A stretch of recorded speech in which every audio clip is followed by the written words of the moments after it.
The year 1944, right at the crux of the Second World War, representatives of 45 governments gathered at the Bretton Woods Conference in Mount Washington Hotel in Bretton Woods, New Hampshire, in the United States of America, to figure out a way to rebuild Europe after the war and to come up with a framework for a post-war international economic cooperation.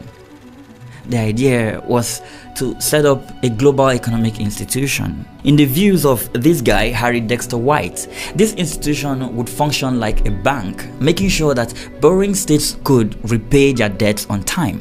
British economist John Maynard Keynes, on the other hand, imagined that the new institution would be a cooperative fund upon which member states could draw to maintain economic activity and employment in times of crisis.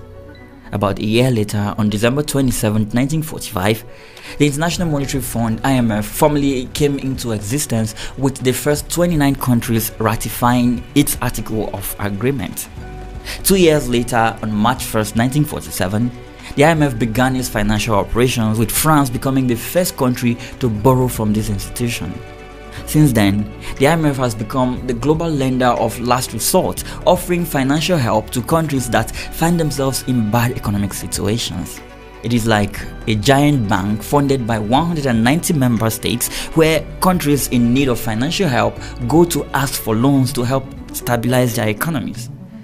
Back in the 1940s, when the IMF was just getting started, no one expected Africa to be an important part of the fund's membership. Out of the 40 original members, only 3 African countries, that is Egypt, Ethiopia, and South Africa, were involved, and they were scarcely represented. In the decades that followed, things quickly changed as newly independent African nations emerged and wanted to be part of this financial institution. By 1990, when Namibia joined, every African country, a total of 52, was officially part of the IMF. But why was the IMF so important to these African countries? You see, the IMF offers different kinds of loans depending on the country's financial needs and economic situation. The non-concessional loans come with interest based on how the global economy is doing, and it is provided for countries that don't have extreme poverty but need some form of financial help through its general resource account. For low-income countries, the IMF offers what is called the concessional loans. These loans have zero interest, meaning the country does not have to pay extra money on top of what they borrowed. These loans come through what is known as the Poverty Reduction and Growth Trust. However, as you would expect, these loans come with strings attached. When a country takes a loan from the IMF, it doesn't get a blank check. The IMF sets strict conditions, like a list of rules a country must have to follow in order to get the money. These conditions are usually referred to as IMF conditionality and vary from different countries depending on the type of loan obtained. You see, following centuries of colonial rule, many African countries finally gained independence in the mid-20th century. But the legacy of colonialism left these nations with economies that were mostly built around sending raw materials like cocoa, oil, and other minerals to the West. And since these poor countries have no industry or infrastructure to turn those resources into finished goods, they turn around to import the finished products back into their respective countries with hard currencies they do not own. Then the 1980s hit, a decade that was known as Africa's lost decade. Many African countries, from newly independent democracies to authoritarian regimes, struggled with severe economic problems and mounting debts. As the crisis raged, Western-controlled financial institutions like the IMF and World Bank saw an opportunity to step in, but they would only help on their own terms. To qualify for an IMF loan, countries had to implement structural adjustment programs, known as SAPs. These weren't simple suggestions. They were requirements often based on ideas that focus on privatization, deregulation, and export-driven economies. The IMF's logic was that opening up markets and limiting government spending would spur economic growth and reduce poverty in the process. The SAPs forced countries to cut down on social spending. That meant less funding for healthcare, education, and other vital services. Economies were also pushed to focus on exports, keeping them dependent on Western buyers and limiting their ability to develop on their own. Countries that were producing their own food before were encouraged to farm cash crops instead, after which they turned around to use the money generated to buy food from these Western countries to feed their own population. Once these conditions were met, the loans were granted. Now, let me show you some examples of how African countries are getting paid to remain poor. Back in the 1950s and 60s, Egypt was led by a man with big dreams, President Gamal Abdel Nasser. This man believed that if the government controlled all the major parts of the economy, like industries, farms, and trade, things would be far much better for everyone. Under Nasser, Egypt introduced free education and healthcare and made basic items like bread, gas, and cooking oil affordable by keeping prices low. People were hopeful, and for a while, life felt good, especially for the middle and lower income classes. But when Nasser's successor, Anwar al-Sadat, took over in the 1970s, he decided to shake things up. Sadat wanted to open Egypt up to the world, inviting foreign money and investments. He called it Infita, or the open door policy. Think of it like asking friends to help fund a business you want to start. In exchange, you might have to change some rules to make it easier for them to join in the business. Sadat hoped foreign investment would give Egypt a much needed economic boost. But to make this happen, Sadat had to make some cuts in government spending. This included reducing subsidies on essentials like bread, which had long been kept affordable for the people. When bread prices went up in 1977, Egyptians, especially the poor, were outraged. Protests and riots broke out, known as the Bread Uprising, and Sadat had to quickly bring back the subsidies to calm the people down. 4 years later, in 1981, when Hosni Mubarak came into power, he was wary of making the same mistake as Sadat. He tried to find the middle ground, that is, allowing some private businesses while keeping government subsidies and services for the public. But in the 1980s, oil prices fell, hurting Egypt's economy. This was when Mubarak turned to the IMF for help. The IMF agreed to lend money to Egypt, but the country had to accept some conditions, such as reducing public spending. This was tough on Egyptians, especially those who were already struggling. Fast forward to the 2000s, and Egypt had been slowly selling off state-owned companies and leaning toward a more privatized economy. But then this left many Egyptians feeling left behind, and frustration began to grow. This feeling of inequality, added to corruption and human rights violation, played a huge role in the protests that ultimately led to the removal of Mubarak from power in 2011 during the Arab Spring. But even after Mubarak was gone, Egypt's reliance on loans did not stop. In 2016, Egypt was facing new problems: low foreign currency reserves, high unemployment, and inflation. The government once again turned to the IMF, securing a $12 billion loan. In return, Egypt had to agree to more austerity measures like cutting government spending and devaluing the Egyptian pound. The IMF saw this as a successful move, but for many of the Egyptians, these changes made life harder and poverty increased as a result. Unfortunately, just as Egypt's loan period was ending in 2019, things took another bad turn. By 2020, with the economic impact of COVID-19 and other global issues, Egypt needed help yet again. The IMF again came to the rescue, provided more funds, but Egypt's debt was climbing fast. Now, in just a few years, the country's external debt had nearly doubled. A big problem with these loans is that while they gave Egypt temporary financial relief, they also meant that the country had to make a lot of painful changes to meet the IMF's conditions. The loans Egypt takes from the IMF also have strict repayment rules, and unlike loans from individual countries, these cannot be easily renegotiated. So Egypt kept falling into a pattern of borrowing more to cover past debts. On the 27th of October 2022, The IMF and Egypt reached an agreement on a fourth loan package via the Extended Fund Facility (EFF). Egypt's external debt almost doubled from $79 billion in 2017 to $156 billion in 2022. Now, Egypt is officially the country with the highest debt owed to the IMF in Africa, with more loans piling up from different international sources.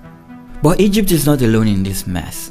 Like Egypt, Angola also became trapped in a cycle of debt from the IMF.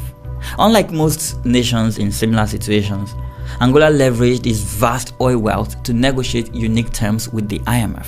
In the early days, Angola, like many developing countries, turned to the IMF for financial support. The IMF insisted that Angola adopt specific policies such as improving transparency in its finances and sharing wealth more equally among citizens. These conditions were aimed at promoting stability and growth, but some leaders saw them as an infringement on Angola's sovereignty. Former President José Eduardo dos Santos, who ruled for almost 40 years, felt uneasy about these demands but still accepted billions in IMF loans promising reforms. Unfortunately, instead of following through on those promises, Dos Santos diverted the funds through Sonangol, Angola's state-owned oil company, which his daughter Isabel Dos Santos controlled. Corruption and embezzlement became rampant and the IMF's conditions fell by the wayside. With oil prices increasing in the early 2000s, Angola could afford to ignore the IMF and rely on its own wealth. By 2007, oil was bringing in record revenues, allowing the country's GDP to grow by over 20% in just 1 year. However, the oil market crashed in 2014, hitting Angola very hard. The price of oil dropped from around $80 per barrel to just around $40 per barrel. Since oil accounted for half of Angola's GDP and 80% of its tax revenue, this was a serious issue.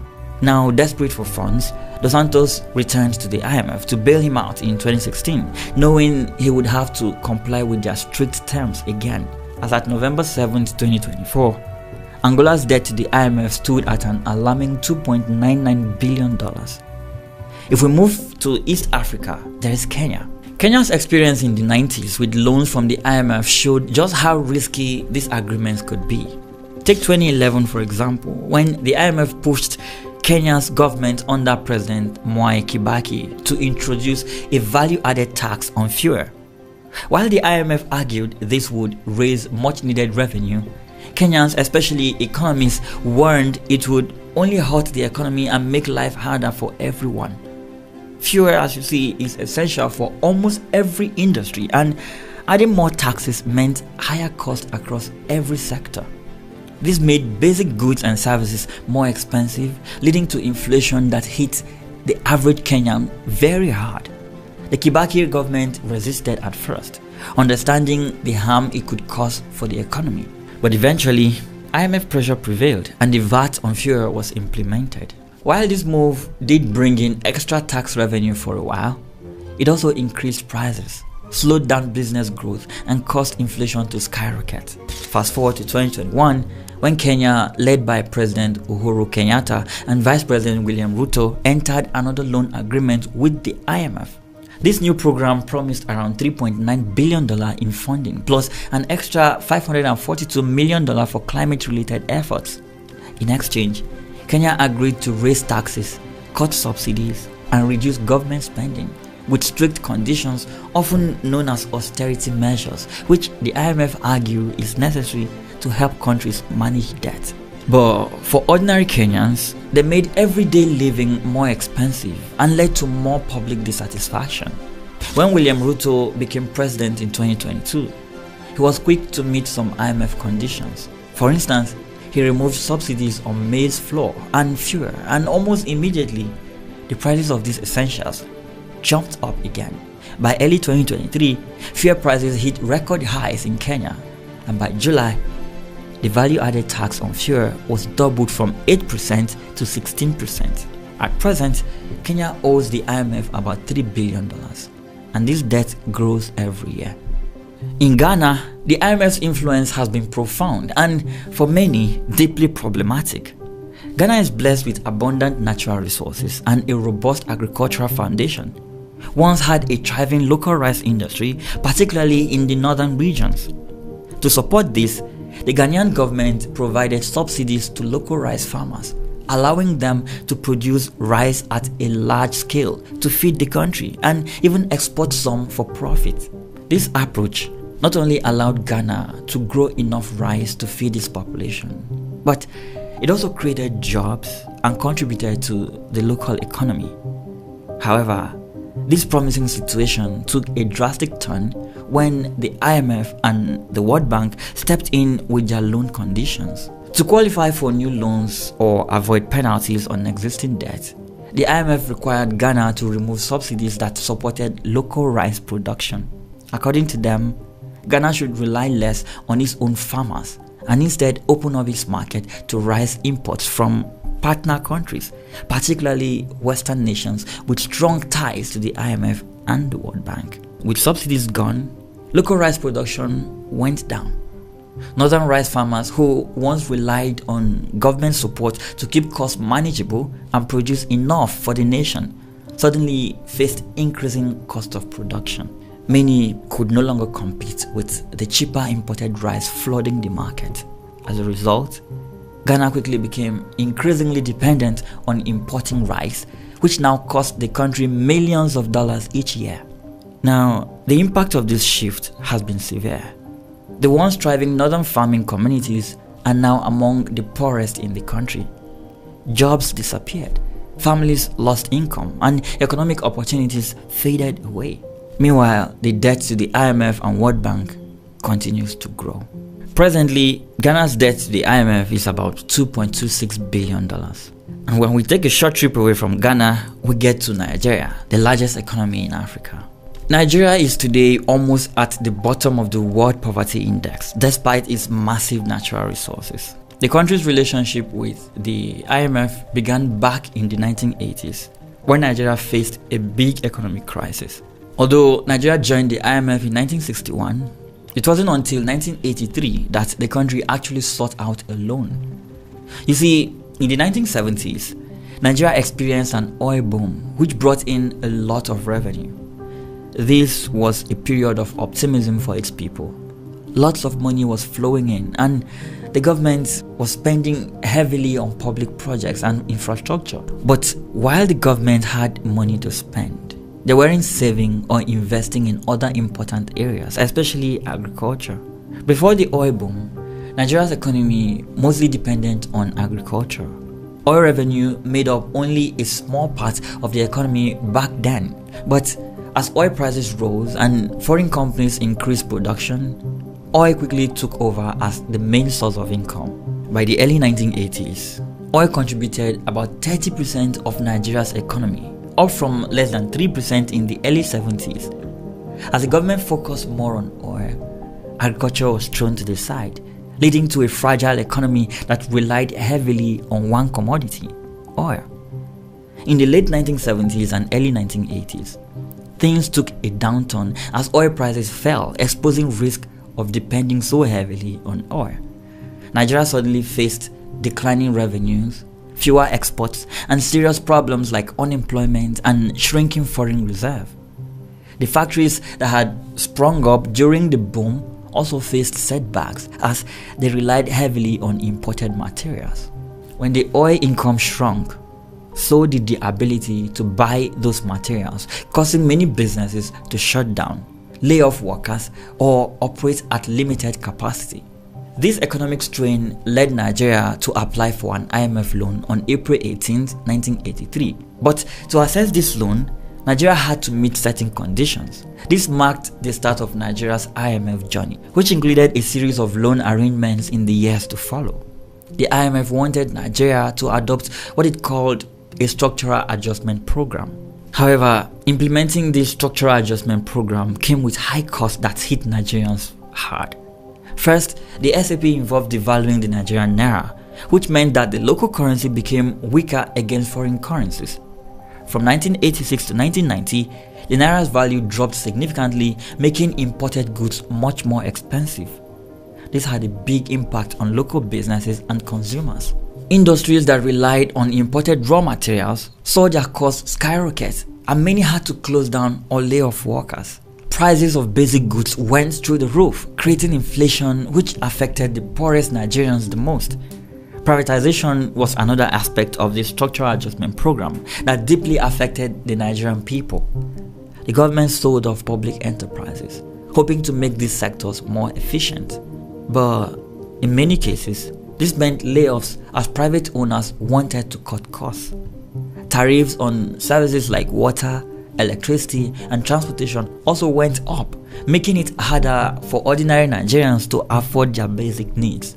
And on the public spending side, the Nigerian government didn't adapt as much as needed. Public debt grew from around 4.6 billion naira in 1979 to 22.2 billion naira by 1983, and infrastructure began to suffer.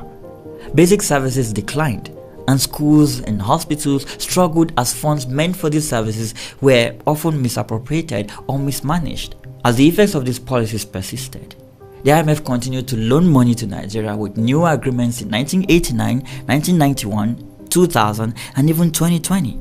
Today, Nigerians are still feeling the effects of decades of these economic policies. And despite all of these loans, the economic situation is still tough. The naira has lost a lot of its value in the last 1 year.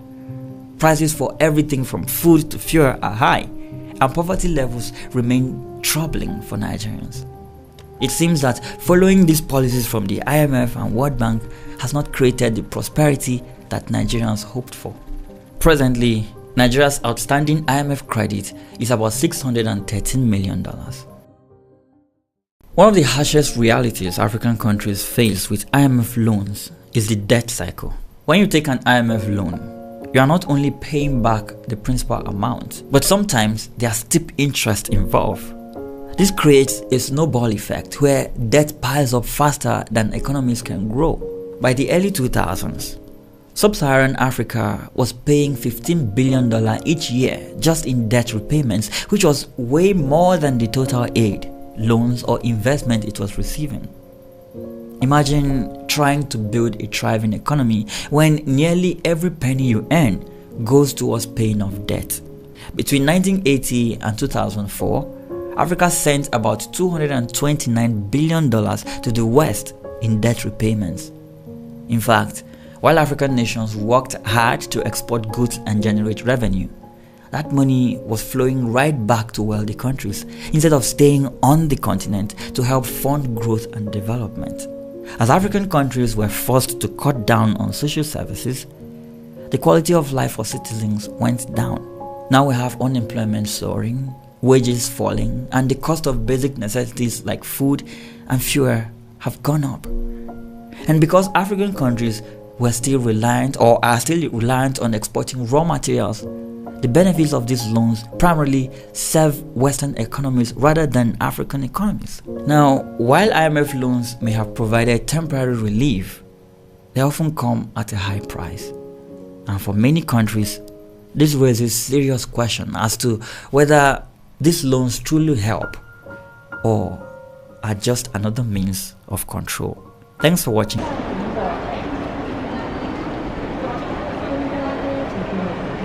와